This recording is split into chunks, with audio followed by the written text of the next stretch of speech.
Yuri Pita já vai vir para cá porque tem mais resultado de pesquisa, foi divulgada hoje mais uma pesquisa XP e PESP para a presidência no cenário estimulado do primeiro turno. Lula tem 46% das intenções de voto.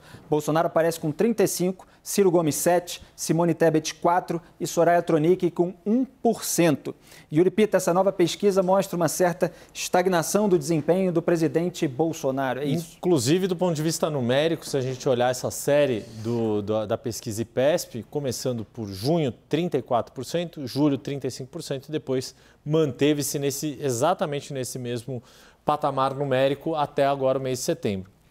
E no caso do ex-presidente Lula, teve uma oscilação negativa nesses 2 meses de julho e agosto, ou seja, quando a campanha começou ali e o primeiro debate, a Daniela Lima falou diretamente com o Antônio Lavareda e ele mencionou a performance de Lula no primeiro debate, que teria também, não foi satisfatória e teria sido uma das causas dessa oscilação.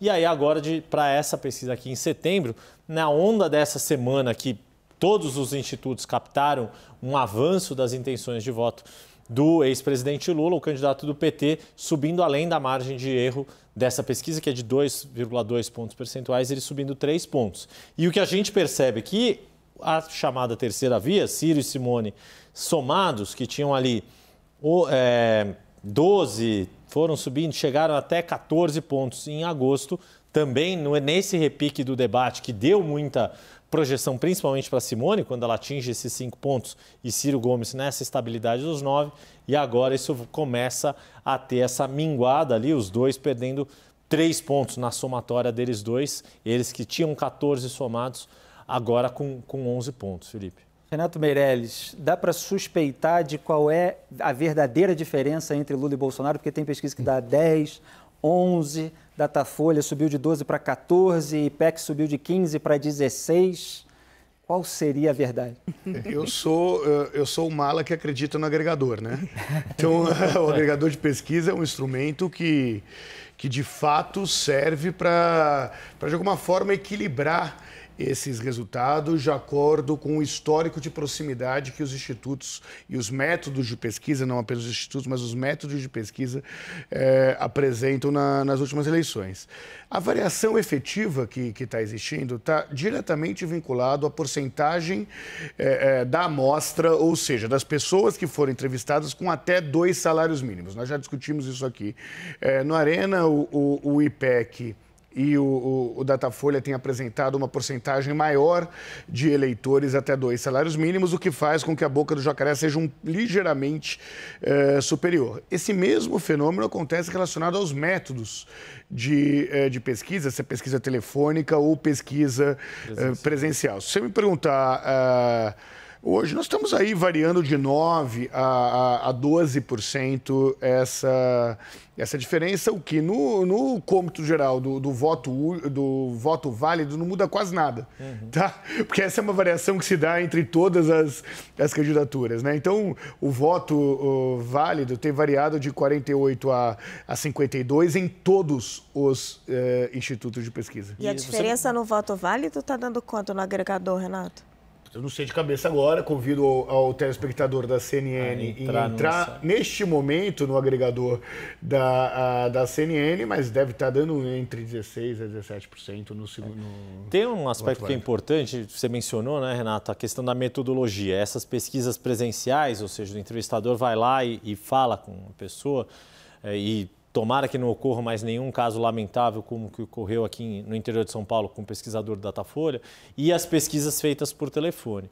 Lembrando que o IPESP é feito por telefone e nesse aspecto do aumento da diferença, todos estão em pego. Pode mudar o tamanho da boca do jacaré, mas essa abertura da boca do jacaré, isso é perceptível tanto nas presenciais quanto nas telefônicas. O que é interessante, Yuri, assim, as pesquisas não estão apontando tendências diferentes. Exato, é isso. Então, assim, teve um momento que até parecia que isso ia começar a acontecer, né? Quando o IPESP e a Quest começaram a apontar uma subidinha do Bolsonaro, mas logo depois voltaram. Foi uma diferença que se deu basicamente pelo total de eleitores entrevistados até 2 salários mínimos. Se isso era controlado, o resultado era exatamente o mesmo, o que dificulta a crítica deliberada que tem sido feita aos institutos de pesquisa. Exato. Vamos lembrar que Bolsonaro, em Londres, criticou os institutos, que o Fábio Faria, ministro das Comunicações, falou que o TSE teria que fechar institutos após a eleição e, recentemente, o presidente da Câmara dos Deputados também teve uma legislação, sugeriu que uma legislação controlasse melhor os institutos de pesquisa. Lembrando que essa legislação ela já foi aprovada pela Câmara e está esperando votação no Senado. Agora, olha quem apareceu aqui, Renato, no nosso telão. Boa! Como está aí? Vai contigo. Não, vem você. Opa, vamos ver pai aqui. Da criança, ninguém melhor do que... No agregador CNN. Esse aqui é o estimulado, né? Tá? O cenário estimulado, estamos informando aqui. Assim, no cenário estimulado está dando hoje com 47 a 33 pontos. Isso tem a ver com a proximidade do Datafolha de ontem, né? Lembrando que o quanto é mais presente uma pesquisa, maior peso ele tem no algoritmo. É mais recente a pesquisa, maior o peso que apresenta no algoritmo. Agora, é impressão minha ou a pesquisa por telefone está dando uma vantagem menor do Lula para o Bolsonaro? Porque eu vi Poder Data, acho que está 10 pontos, IPESP 11 pontos, e Datafolha e IPEC são presenciais. É isso, que é essa questão tá dando da metodologia. 14 e 16. Aí acaba ficando... O que acontece? As pesquisas telefônicas captam mais pessoas de maior renda. Né? Eles têm uma facilidade de capturar pessoas de maior renda. As pesquisas presenciais, de menor renda. Se você não controla essa renda, você já tem uma diferença. Então, esse é o primeiro aspecto. A outra as pessoas que respondem à pesquisa por telefone têm uma predisposição maior à resposta dessas pesquisas. O que isso significa na prática? São pessoas mais engajadas e que, portanto, estão mais sujeitas às redes sociais, de um lado, né, e têm posição mais consolidada do voto do outro lado. O pobre, às vezes, não tem crédito para responder essa pesquisa no telefone. No telefone, exatamente. Ou está na situação de trabalho dele e não é um está trabalhando, não pode atender o telefone. Assim, bem claramente falando, é isso. E só traduzindo, lembrando, Lula tem maior porcentagem de voto na população de baixa renda, até 2 salários mínimos, agora, e por isso seria uma explicação precisa aí para essa diferença maior nas pesquisas presenciais. No fundo, para usar um termo econômico, né, Raquel, é um trade-off metodológico, né? Você ganha por um lado, perde por outro, você mais tem barato, que saber. A pesquisa telefônica é mais barata, você consegue fazer várias, você consegue ter um acompanhamento mais próximo. E a pesquisa presencial tem mais dificuldade de chegar, inclusive, por exemplo, esses institutos como a Quest e o IPEC, que fazem a pesquisa por domicílio, tem mais dificuldade de acessar os domicílios de maior renda, que são condomínios, geralmente fechados. Que é o mesmo fenômeno que acontece no censo, que é o mesmo fenômeno que acontece na pesquisa nacional. Ou seja, não tem teoria conspiratória nenhuma. É ciência, é trabalho profissional, sério, bem feito, não tem que fechar instituto Todo mundo que acredita que a Terra é redonda entende de estatística. Agora, Renato, quando é que a última pesquisa ela sai no dia? Sempre há uma confusão, as pessoas dizem não pode boca de urna, mas aí sai aquela pesquisa de boca de urna. Como é que funciona os últimos momentos da atuação dos institutos? Bom, vamos lá. Para que serve pesquisa de boca de urna? Não é para dizer o que vai acontecer.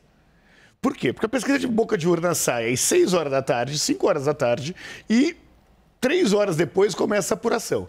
Ela serve para calibrar as amostras dos institutos de pesquisa, ou seja, para eles terem um indicador próprio do quanto que eles estão no acerto, porque a auditoria das pesquisas é a urna. Né? O que a gente faz? Quanto mais distante da data de eleição, menor a chance do Instituto acertar. O que historicamente acontece é que na véspera da eleição, os principais institutos divulgam esse resultado. É o resultado mais próximo que eles têm do processo eleitoral. E a pesquisa de boca de urna é a que houve mais gente, mas que tem um objetivo muito mais de aferir, aí, já que a pesquisa é uma fotografia, de estar no mesmo dia essa fotografia para usar isso nas pesquisas anteriores. Qual é o detalhe, Felipe? As pesquisas com maior amostra, ou seja, que elas entrevistam mais gente, se dá na pesquisa mais próxima da eleição. É a que diminui a margem de erro. E isso não acontece apenas para diminuir a margem de erro, é porque várias pesquisas estaduais são feitas na mesma data. Então, para garantir a resposta efetiva das pesquisas para governador, você acaba fazendo uma amostra muito maior da pesquisa nacional. A pesquisa de boca de urna antes da urna eletrônica, ela tinha outro peso, né? A gente demorava um tempão para saber o resultado. Hoje, rapidinho. E tem um aspecto, só rapidinho para complementar, né, Meirelles? Você falou dessa questão da pesquisa estadual. O Datafolha, por exemplo, ele tem uma amostra grande nessa pesquisa nacional, mas a base dele é mais ou menos a mesma, é porque a base é agregada porque também tem as pesquisas estaduais de São Paulo, Rio e Minas, né?